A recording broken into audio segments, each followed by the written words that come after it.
When we factor trinomials that have a leading coefficient, that have a number here out in the front that's something besides the number 1, it makes them be just a little bit harder because, if you remember from the T-chart game, we have to match up the right numbers with each other. So suddenly, there's sometimes more than one way to get this number, there's sometimes more than one way to get this number, and so we have to put the correct numbers across from each other so that when we multiply these two and multiply these two, they add up to give you the number that's supposed to be in the middle.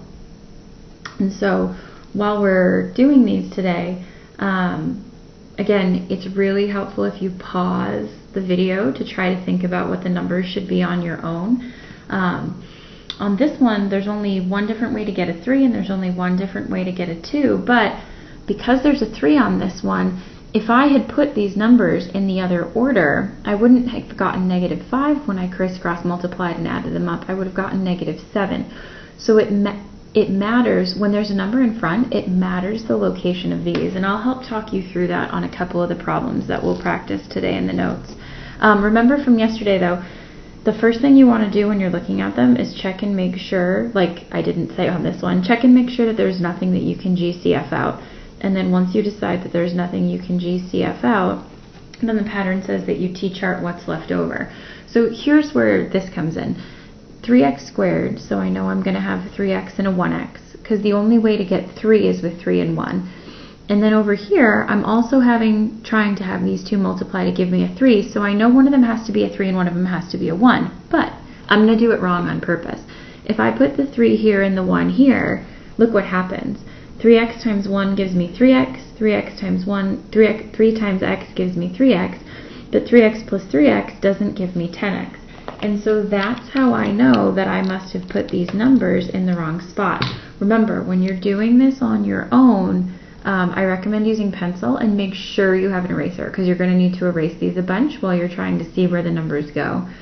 3x times 3 gives me 9x, 1 times x gives me 1x, and 1x plus 9x gives me 10x. So that's how I know I answered the question correctly. Remember, when you write your answers to these questions, though, you write the answers across. You multiply diagonally, but then you write the answers straight across. So for this one, the correct factorization is going to be 3x plus 1, and then x plus 3. Remember, anytime you want to, you can go back and multiply these out to make sure that you get the right answer to the question. On question C, I am going to T-chart afterwards, but I have to start by recognizing that all three of those numbers can divide by the number 3. So it's going to give me 5n squared plus 2n minus 3. And then once I have that written out, then I can T-chart what's left over. So that's always going to be your pattern, is check and see if you can GCF first, and then whether you can or can't, you always try to T-chart what's left over. 5n and n. Okay, so now the two ways that I can get 3, -3, would be with the 1 and 3 with the negative on the 1, or 1 and 3 with the negative on the 3. But it matters where I put those numbers here because I'm trying to get a positive 2n when I crisscross across the middle. I'll do it wrong the first way so that you can see me do it wrong. If I put the 3 here and the 1 here, and let's say I put the negative on this 3, that would give me -15, that would give me positive 1, but those don't add up to give me positive 2. If I switched, and if I put the negative up here on the 1, that would give me positive 15, and -1, which would give me positive 14, and that also doesn't work. So that usually means, when the number's prime, that you need to switch the order of the numbers, and then let's see, if I put the negative on the 1, that would give me -5n, that would give me positive 3n, which would give me -2n, but I'm trying to get positive 2n, and so that's why the negative sign goes up here on the 3. My correct factorization for this problem is the 3 that I GCF'd out first. Don't forget that that's part of your answer. A lot of times people like to write that arrow so that they don't forget it. And then 5n minus 3, and then n plus 1. So this is the correct factorization, that if I multiplied this out and FOILed this out and then times everything by 3, I would get back what I started with up here in the very beginning.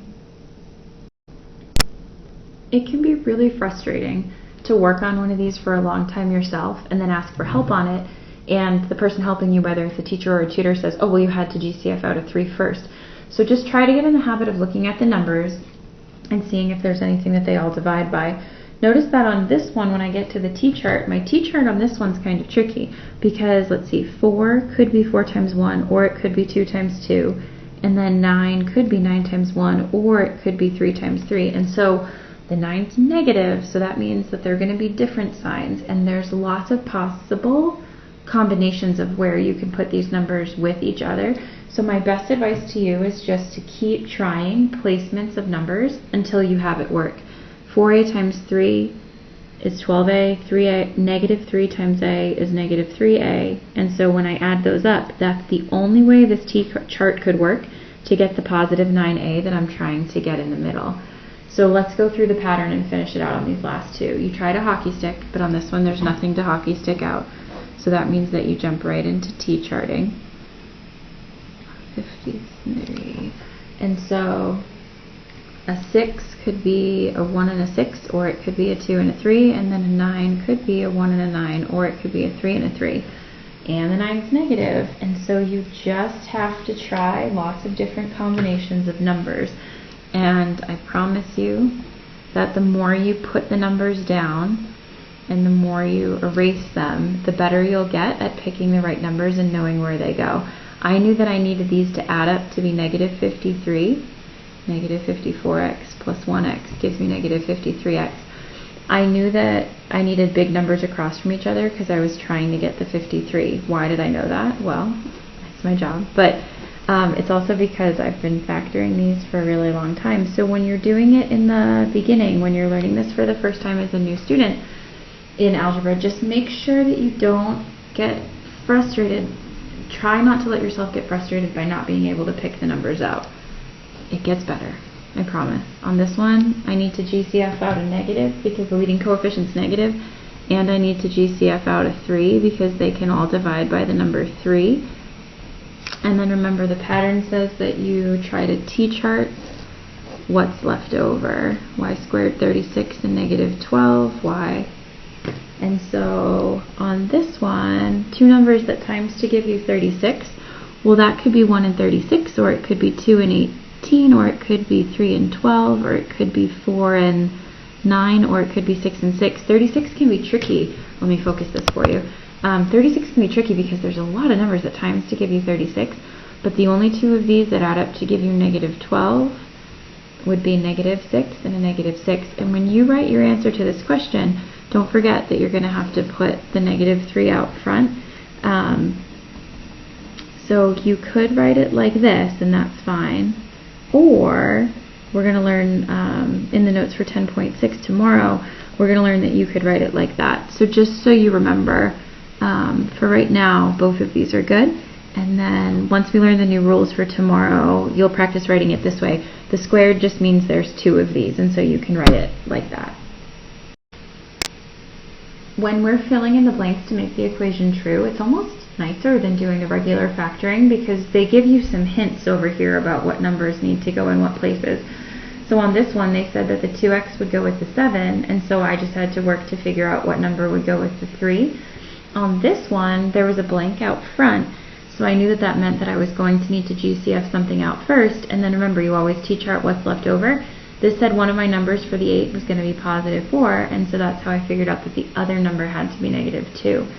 And so we'll do these last two together. So on this one, it's 5y squared, 11y, and positive 2.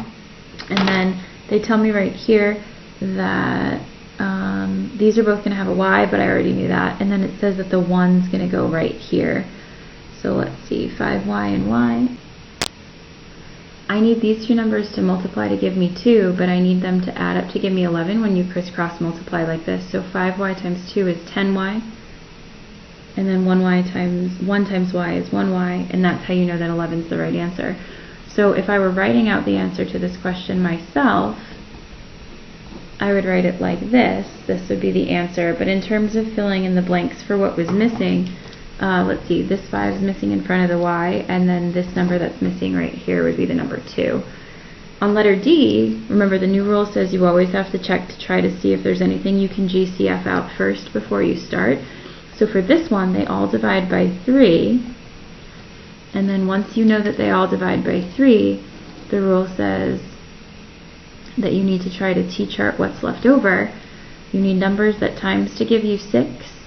So it's either going to be 1 and 6 or 2 and 3. And they need to subtract to give you positive 5. And so 2 and 3 would add up to give you 5. But if one of them was going to be negative, they wouldn't add up to give you positive 5. This one would be positive 6, this one would be negative 1, and that would add up to give you positive 5. So in factored form, it's going to look like this. And then in terms of filling in the blanks for what's missing, it was the 3 that I GCF'd out at the very beginning, and then this missing number right here from that blank, that's the number 6. Don't forget you can use the numbers as hints to help you.